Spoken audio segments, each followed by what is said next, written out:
Hi viewers, welcome to our channel. ప్రస్తుతం మనతో పాటు ఇమ్మంది రామారావు గారు సీనియర్ జర్నలిస్ట్ ఉన్నారు. వారితో ఒకసారి మాట్లాడదాం. సార్ నమస్కారం. సార్ నమస్తే బాబు. సార్, డైరెక్టర్ పూరి జగన్నాథ్ గారి పైన పోలీసులకు ఫిర్యాదు చేశారు సార్. అంటే రీసెంట్ గా ఆయన ఒక సాంగ్ రిలీజ్ చేశారు డబుల్ స్మార్ట్ మూవీ నుండి, మారుముంత చోడ్చింత అని చెప్పేసి ఒక సాంగ్. ఇందులో కేసీఆర్ గారి ఒక డైలాగ్ ని వాడారు, అది మా మనోభావాలని దెబ్బతీసాయని చెప్పేసి బీఆర్ఎస్ నేతలు ఆగ్రహం వ్యక్తం చేశారు. ఇవాళ ఇప్పుడు పోలీసులకు ఫిర్యాదు చేశారు సార్.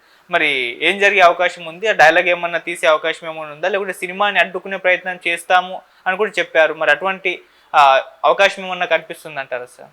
అంటే మొట్టమొదటిసారిగా సినిమాని వ్యక్తిగత జీవితాలతో పోల్చకూడదు, అర్థమైందా? సినిమాని ఎప్పుడు కూడా వ్యక్తిగత జీవితాలతో, కుల మతాలతో, వారి మనోభావాలతో పోల్చుకోకూడదు. తక్కువ ఖర్చుతో ఎక్కువ వినోదానికి వీలయ్యే విధంగా సినిమా పుట్టింది. అది రుచిగా ఉండేసరికి ఎగబడ్డారు జనం. ఇప్పుడు పావలా టికెట్లు 10 పైసలు టికెట్లు కదా, పావలా అర్ధ. ఈరోజు ఆ పావలా టికెటే 100 రూపాయలు కదా. దానికోసం పుట్టింది. సినిమాని కేవలం వినోదంగానే తీసుకోవాలి కానీ వ్యక్తిగతంగా తీసుకోకూడదు. వ్యక్తిగతంగా తీసుకున్నట్టయితే మాలపిల్ల ఆడనిస్తారండి, రైతు బిడ్డ ఆడనిస్తారండి, గొల్లభామ ఆడనిస్తారండి. అంటే క్యాస్ట్ ముందున్న సినిమాలు ఏదైనా బయటకు వస్తాయా?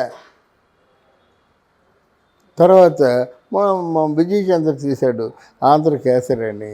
ఆ సినిమాలో కొన్ని లోపాలు ఉండొచ్చు. లోపాలు ఉన్నంత మాత్రం పోలీసుల దగ్గరికి వెళ్ళిపోవడం. ఇప్పుడు చరిత్ర తెలిసిన వాళ్ళు కొంతమంది ఉంటారు, తెలియని వాళ్ళు కొంతమంది ఉంటారు. ఈరోజు ఇప్పుడు కల్కి సినిమా తీశారు.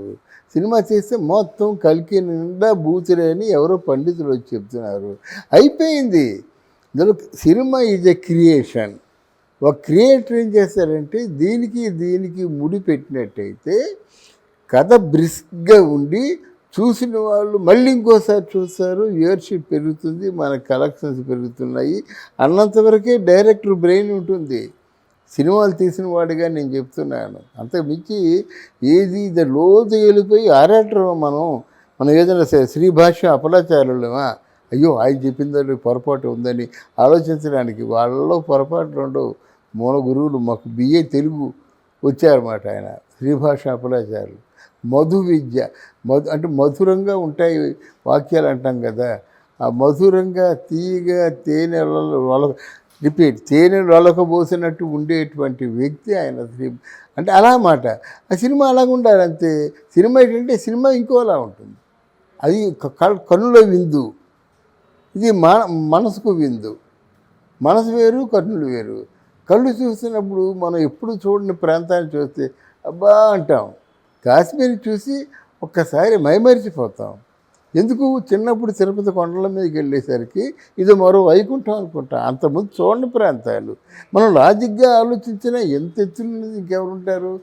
స్వామి ఉంటారు అనుకుంటామాట. లాజిక్కి స్టాండ్ అవుతుంది, సైంటిఫిక్గా ఉంది.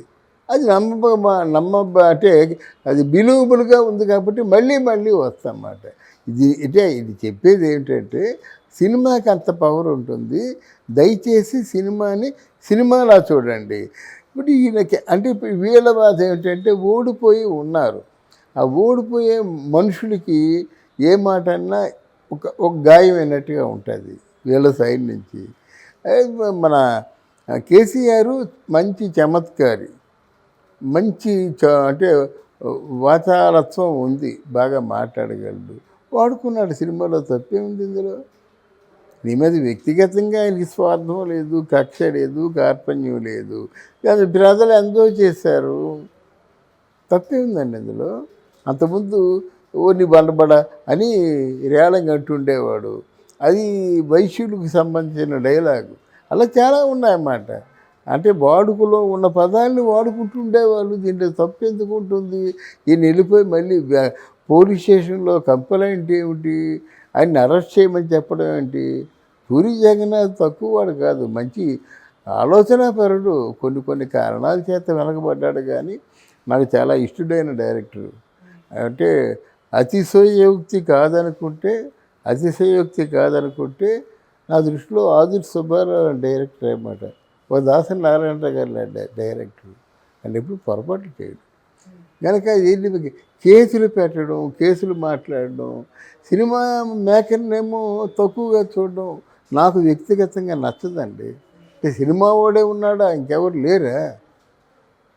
అది ఆ పార్టీ వాళ్ళు కూడా పెద్ద మనసు చేసుకొని ఆలోచించాలి. ఆలోచించి ఇదేముంది, ఇదేది కాదు సినిమా అనుకుంటే ఈ గొడవలే ఉండవు. అలా కాకుండా ఇంకేదైనా ఉందనుకోండి, అప్పుడు మరి అనవసరమైన రచ్చ కదా ఇది. నన్ను అడిగితే బీఆర్ఎస్ వాళ్ళదే తప్పు అంటారు. ఇందులో పూరి జగన్నాథ్ తప్పు ఏమీ లేదు. ఓ సినిమా అండి, వాడుకుంటాడు. అంటే ఇప్పుడైతే ఫిర్యాదు చేశారు కదా సార్, మరి ఆ డైలాగ్ని తీసే యోచనలో ఏమైనా డైరెక్టర్ గారు ఉన్నారనుకోవచ్చా? ఒకవేళ గవర్నమెంట్ తీసేయమని చెప్పింది అనుకోండి, అది తీసేస్తారండి. అది పెద్ద వాళ్ళకి పెద్ద ప్లస్ పాయింట్ అవ్వద్దు. అంటే ఇక్కడ ఈగోలు దెబ్బతింటాయి అన్నమాట. ఒక డైరెక్టరు, క్రియేటరు ఆయన ఏదైనా ఒక ప్రయోగం చేసినట్టయితే, దాంట్లో మాట తీసినట్టయితే శరీరంలోంచి ఒక ఆర్గాన్ని తీసేసినట్టుగా వాళ్ళు ఫీల్ అవుతారు డైరెక్టర్స్. అంతే, అంతకంటే ఏమొచ్చింది, ఏముంది సార్? ఇది కూడా ఒక రకంగా ప్రమోషన్ అయింది సినిమాకు అని అనుకోవచ్చా? అంటే ఇప్పుడు ఇష్యూ రావడంతో ఒకసారి చర్చకైతే వచ్చింది కదా సినిమా గురించి, ఇది కూడా ఒక రకమైన ప్రమోషన్ సినిమాకి ప్లస్ అనుకోవచ్చా సార్? ప్లస్ అవుతుంది, ప్లస్ అవుతుంది. మీకు అథారిటీ దారేది సినిమా ఎంత గుండెలు బద్దలు చేసింది తెలిసిన సినిమా లీక్ అయిపోయింది. ఇది సినిమా ఆడుతుందో ఆడదనుకున్నాం. నేను అనుకున్నాను సినిమాలో ఒక పాటలు ఏమో ముఖ్యమైన సీన్స్ లీక్ అయ్యాయి అంటే చాలా ఆందోళన పడ్డాం. అటువంటి అత్తారింటి దారేది ఎక్కడికి వెళ్ళి ఆగింది. కొన్ని ప్లస్ అవుతాయండి. అయినా పూరి జగన్నాథ్ చావో బ్రతుకు అనేటువంటి ఉద్దేశంతో తీస్తున్న సినిమా అది మనకి ఇస్మార్ట్ శంకర్ బాగా హిట్ అయింది. డబల్ ఇస్మార్ట్ శంకర్ అని చేసి పెట్టాడు. అంటే కమర్షియల్గా చాలా అంశాలు ఉంటాయి. సినిమా తప్పకుండా హిట్ అవుతుందని నా ఆలోచన. సార్ లైగర్ ఇంపాక్ట్ ఇప్పుడు ఈ సినిమా పైన ఏమన్నా ఉంటుందా? అంటే లైగర్ మనం చూసాము, చాలా ఘోర పరాభవం చూసి. లైగరు ఓపెన్గా చెప్తున్నాను, పూరి జగన్నాథ్ ఆ ప్రయత్నం చేయడం తప్పు. రెండవది ఈయన విజయ్ దేవరకొండని చాలా విగరసగా చూపించాడు. దానికి తగ్గ సన్నివేశాలని అల్లుకోకపోవడం తప్పు. తర్వాత ఇది బాక్సింగు అలీ ఉంటాడు కదా, మహమ్మద్ అలీ, మైక్ టైసన్ ఉన్నాడు కదా, అటువంటి ఇంటర్నేషనల్ ఫిగర్ని పెట్టేసి మనం ఏం చేస్తామండి?